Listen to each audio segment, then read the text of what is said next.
বিসমিল্লাহির রহমানির রহিম। আসসালামু আলাইকুম। জনতার রান্নাঘর থেকে সবাইকে জানাচ্ছি শুভেচ্ছা। আশা করি সবাই ভালো আছেন। আজকে যে রেসিপিটি করব সেটা হচ্ছে মিষ্টি কুমড়াটা ভাজবো। এখানে প্রায় আধা কেজির মতো মিষ্টি কুমড়া আছে। আর আমি দেখেন এই যে এইভাবে একটু মোটা করে কেটে এই যে কেচে কেচে নিয়েছি, যাতে এটা ভিতরে মশলা ঢুকে। এই যে কেচে কেচে নিয়েছি প্রত্যেকটা। এইভাবে নিয়ে এই যে এইভাবে একটু মোটা করে কাটবেন। এই কাট বলে না, এই যে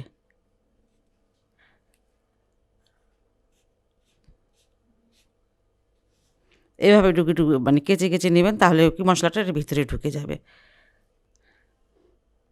আর অবশ্যই মিষ্টি কুমড়া যেন মিষ্টি হয়। একটু ভালো করে ধুয়ে নিয়েছি। আর এখানে আমি হলুদের একটা মশলা বানিয়ে নিয়েছি। এখানে হলুদের গুঁড়া আধা চামচ, মরিচের গুঁড়া 1 চামচ, ধনিয়ার গুঁড়াটাও আধা চামচ, ভাজা জিরার গুঁড়া সেটাও আধা চামচ, স্বাদ মতো লবণ দিয়ে দিচ্ছি। আদা রসুনের পেস্ট এখানে আছে 1 চামচ। আর এগুলো সবগুলো একবার মাখিয়ে নিচ্ছি। মিষ্টি কুমড়া যদি এভাবে ভেজে খান, খেতে কিন্তু বেশ ভালোই লাগে।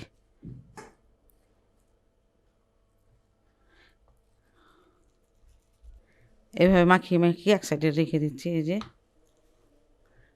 মোট কথায় এই মশলাটা একটার গায়ে মানে ভালো করে লাগিয়ে দিতে হবে।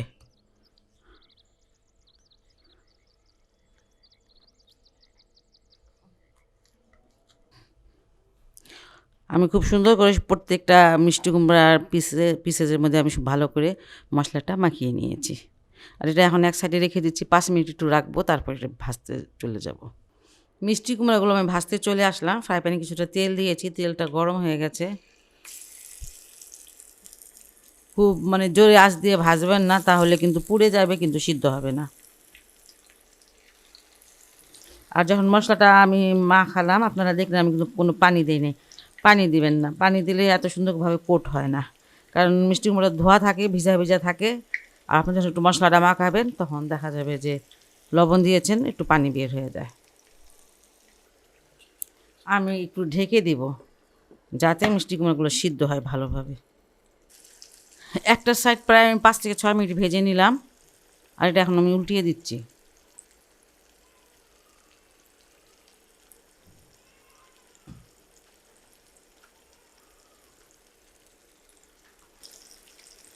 অন্য সাইডটাও এইভাবেই ভেজে নিব। এবার আর ঢেকে দিব না, না ঢাকলেও হবে। এইগুলো ভাজা হয়ে গেল। আর এটা আমি এখন নামিয়ে নিচ্ছি। একটু চেক করে দেখে নেবেন যে মানে মিষ্টি কুমড়া সিদ্ধ হয়েছে কি না। আর ভাজাটা একটু ভালো করে ভাজবেন, যাতে একটা মানে ভাজা ভাজা ফ্লেভার আসে। এই দেখেন একদম নরম। এভাবে নরম করে ভেজে নিতে হবে, শক্ত থাকলে খেতে ভালো লাগবে না।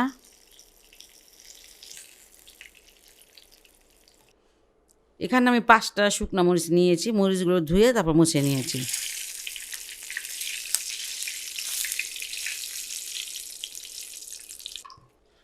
মরিচগুলো ভাজা হয়ে গেছে। এটা এখন আমি তুলে নেব।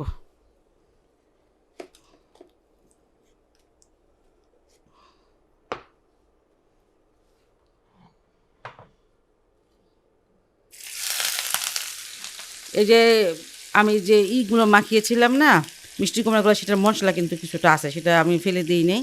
এটা পেঁয়াজের মধ্যে মেখে তারপরে দিয়ে দিচ্ছি। আপনারা এখানে শুকনো মরিচটা না খেলে আপনারা যেমন ঝাল খান, কয়েকটা কাঁচামরিচ কেটে দিয়ে দিতে পারেন, সেটাও আমি দেই। আজকে মানে মিষ্টি কুমড়া ভাজা তো, এই জন্য একটু শুকনো মরিচটা খাবো।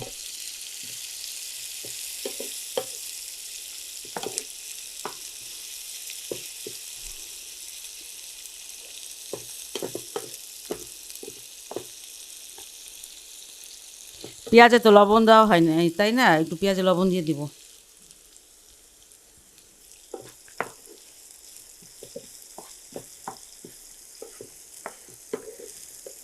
মিষ্টি কুমড়াটা এইভাবে ভেজে খেয়ে দেখবেন, বেশ ভালো লাগে কিন্তু। আমার কাছে আর কি ভালো লাগে, আমি তো জানি না আপনাদের কাছে কেমন লাগবে।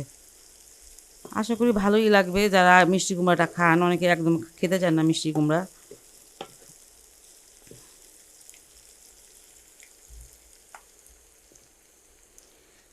আমরা যখন ভাত খাবো, এই যে পেঁয়াজ নিব, তারপরে শুকনো মরিচ একটু ভেঙে নিব, আর মিষ্টি কুমড়াটা একটু ভেঙে ভেঙে তারপর মেখে মেখে খাবো। এটা খেতে ভালো লাগে।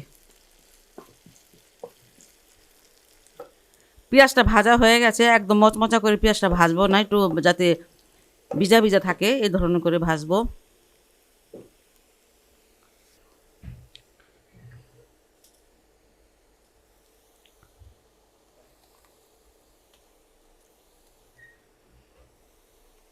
এই সময় আঁচটা একদম মানে কম থাকবে, আমি তো আঁচটা বন্ধ করে দিয়েছি।